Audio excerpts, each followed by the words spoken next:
अस्सलाम वालेकुम स्टूडेंट। आज हम एक्सरसाइज 6.3 का क्वेश्चन नंबर 4 पार्ट 1 करेंगे, जिसमें हमने एल एंड एम की वैल्यू फाइंड करनी है कि एल एंड एम की ऐसी क्या वैल्यू होनी चाहिए जिससे ये पूरी एक्सप्रेशन परफेक्ट स्क्वायर बन जाए। तो इसका परफेक्ट स्क्वायर बनाने के लिए हम इस एक्सप्रेशन का स्क्वायर रूट लेंगे एल एंड एम की वैल्यू फाइंड आउट करने के लिए। तो स्क्वायर रूट जो है हम बाय डिवीज़न मेथड करेंगे। बाय डिवीज़न का फर्स्ट रूल है कि हम फर्स्ट टर्म को देखेंगे कि वो किसका परफेक्ट स्क्वायर है। तो x4 परफेक्ट स्क्वायर है एक्स स्क्वायर का, जिसको हम आपस में मल्टीप्लाई करेंगे तो हमारे पास आएगा x4 प्लस माइनस इनके साइन चेंज कर लेंगे। उसके बाद ये कैंसिल हो जाएगा और हमने इन टू टर्म्स को जो सेम है उनको ऐड कर लेना है, जिससे हमारे पास आएगा 2x²।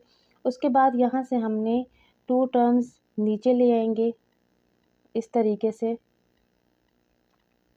अब यहाँ पे प्लस है तो यहाँ भी हम प्लस लगाएंगे और यहाँ पे भी प्लस लगाएंगे। अब हमने आइडेंटिफाई करना है कि यहाँ पर सेकंड डिवाइज़र क्या होगा।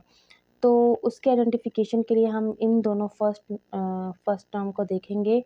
2 2 ज़ार 4 होता है तो 2 लिख लेंगे। उसके बाद x² और x³ के बीच में जितना डिफरेंस है वो लिख लेंगे यहाँ पे भी और यहाँ पे भी लिख लेंगे। अब 2x को इन दोनों से मल्टीप्लाई करेंगे तो हमारे पास आएगा 4x² x³ प्लस 4x²।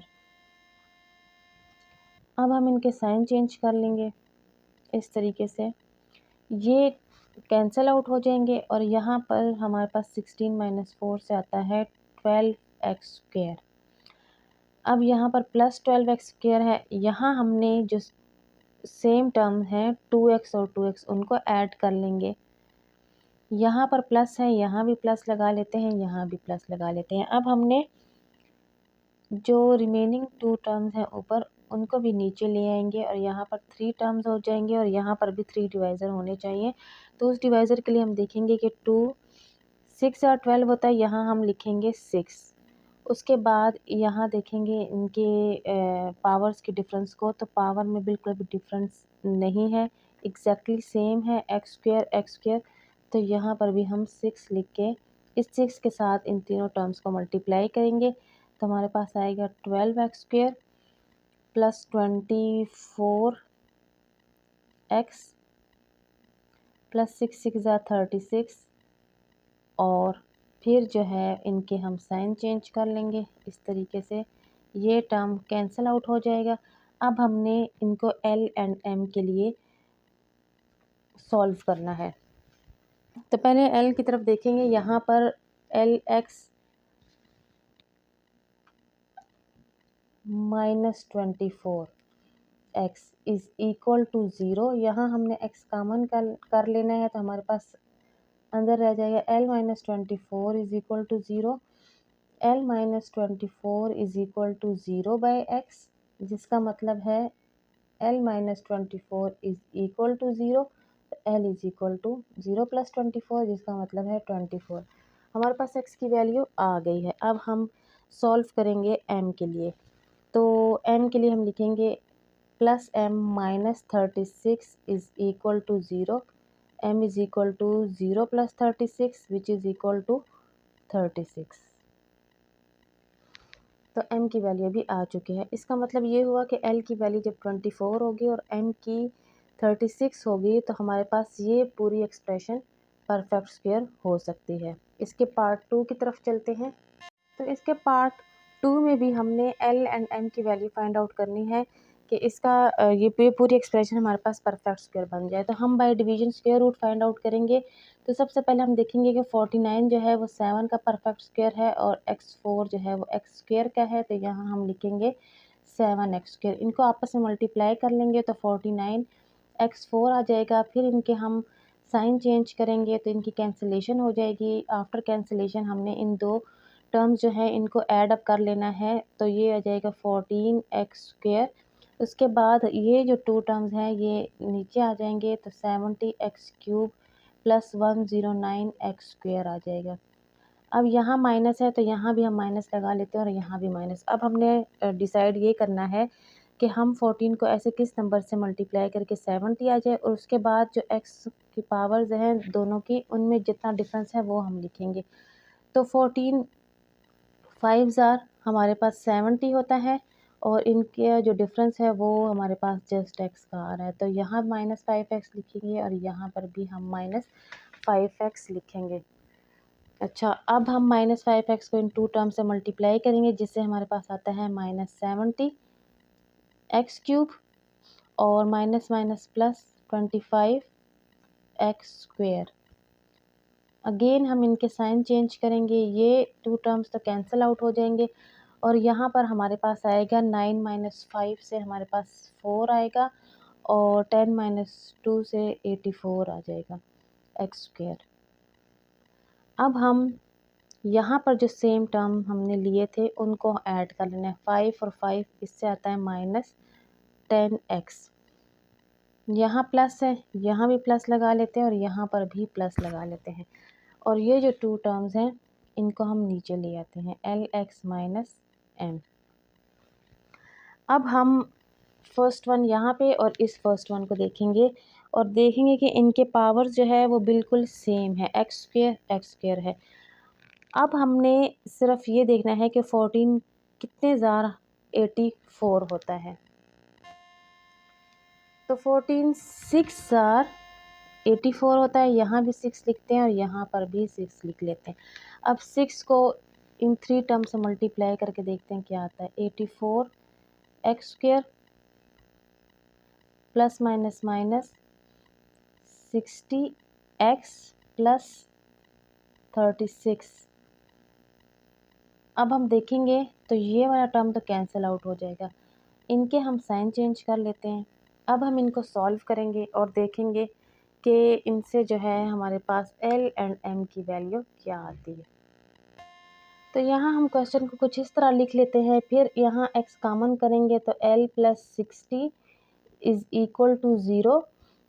तो अब हम x को शिफ्ट करेंगे राइट साइड पे, तो यहाँ आ जाएगा 0/x। L + 60 = 0, L = 0 - 60 जो कि इक्वल होता है -60 के। L की वैल्यू आ गई, अब हम फाइंड आउट करेंगे M की वैल्यू।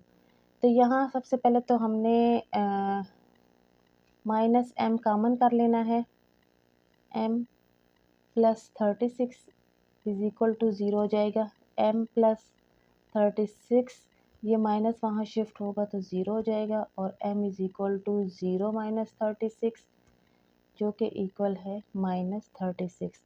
मतलब कि m जब -36 हो और L जब -60 हो तो हमारे पास जो गिवन एक्सप्रेशन है वो परफेक्ट स्क्वायर बन सकता है। तो क्वेश्चन नंबर 4 का पार्ट 2 यहीं पे एंड हो जाता है। हम क्वेश्चन नंबर 5 की तरफ चलते हैं।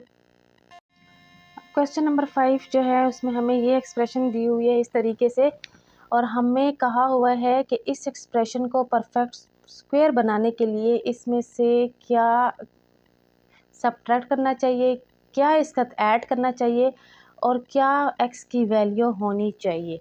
हमें 3 जो है वो क्वेश्चन इसमें दिए हुए हैं। What should be added to it, what should be subtracted from it and what should be the value of x। तो what should be subtracted from it का मतलब है कि x में से क्या सब्ट्रैक्ट करना चाहिए कि हमारे पास ये एक्सप्रेशन परफेक्ट स्क्वायर बन जाए। तो हमने इसका स्क्वायर रूट ही फाइंड आउट करना है बाय डिवीजन और फिर देखेंगे कि x की क्या वैल्यू आती है। तो सबसे पहले 9 3 का परफेक्ट स्क्वायर है और x4 x² का, यहाँ पर ये लिख लेते हैं। अब जो है इनके साइन चेंज कर लेते हैं, ये कैंसिल आउट हो जाएंगे, इनको ऐड कर लेते हैं 6x²। यहाँ से टू टर्म्स नीचे आ जाएंगे, -12x³ और 22x² नीचे आ जाएगा। अब हमने देखना है कि सेकंड टर्म क्या होनी चाहिए। यहाँ पर माइनस है, यहाँ पर भी हम माइनस लगा लेते हैं, यहाँ पर भी माइनस लगा लेते हैं। 6 2s are 12 होता है और डिफरेंस इसमें x का आ रहा है, जस्ट 1x का आ रहा है, तो यहाँ पर भी 2x लगा लेते हैं।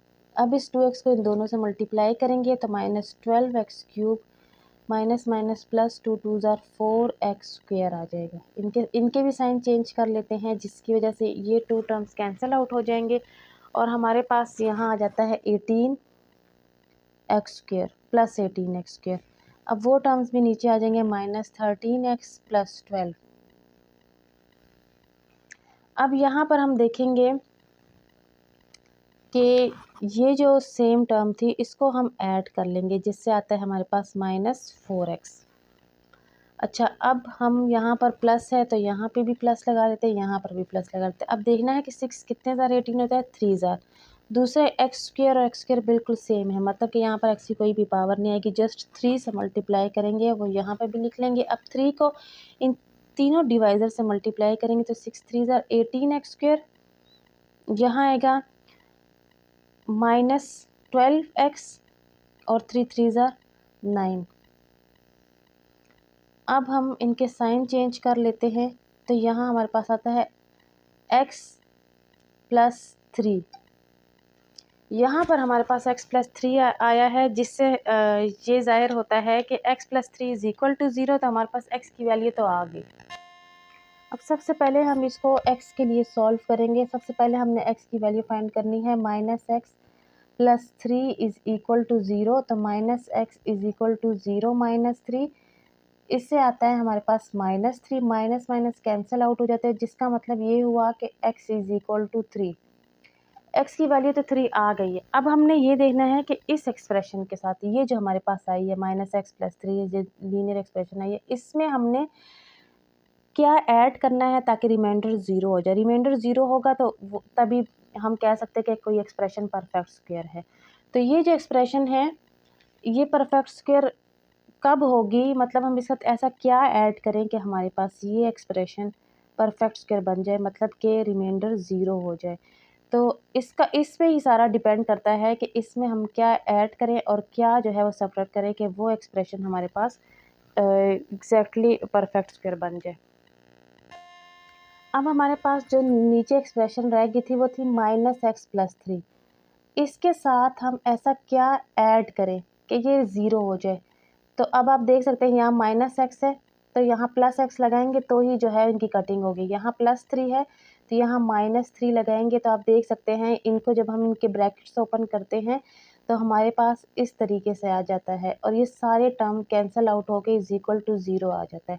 इसका मतलब है कि हमने ऐड क्या करना चाहिए, क्या इसमें ऐड करना चाहिए, x - 3, मतलब ये x - 3 हमने ऐड किया तो इसका रिमाइंडर 0 आ जाएगा। ये आपने ये साइड आप बेशक रफ साइड पे करके यहाँ आप डायरेक्ट आंसर लिख लो कि ऐड हमने x - 3 करना है, लेकिन अब सब्ट्रैक्ट क्या करना है जिससे हमारे पास रिमाइंडर 0 आ जाए। ऐड तो हमने x - 3 किया, ऐड तो हमारे पास 0 आ गया। अब सब्ट्रैक्शन का देखेंगे कि सब्ट्रैक्ट आखिर ऐसा क्या करना है जिससे हमारे पास रिमाइंडर 0 आ जाए।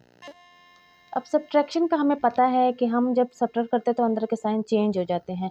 तो आपने बिल्कुल एग्जैक्टली -x + 3 लिख के यहाँ माइनस लगा के बिल्कुल आपने यही वाला सारा टर्म लिख लेना है, क्योंकि इनके साइन इस माइनस की वजह से ऑटोमेटिकली नेक्स्ट स्टेप में चेंज हो जाएंगे और रिमाइंडर हमारे पास 0 आ जाएगा। Minus minus +x, minus plus -3। अब आप देख सकते हैं ये सारे टर्म कैंसिल आउट हो गए और रिमाइंडर क्या आ गया, 0 आ गया।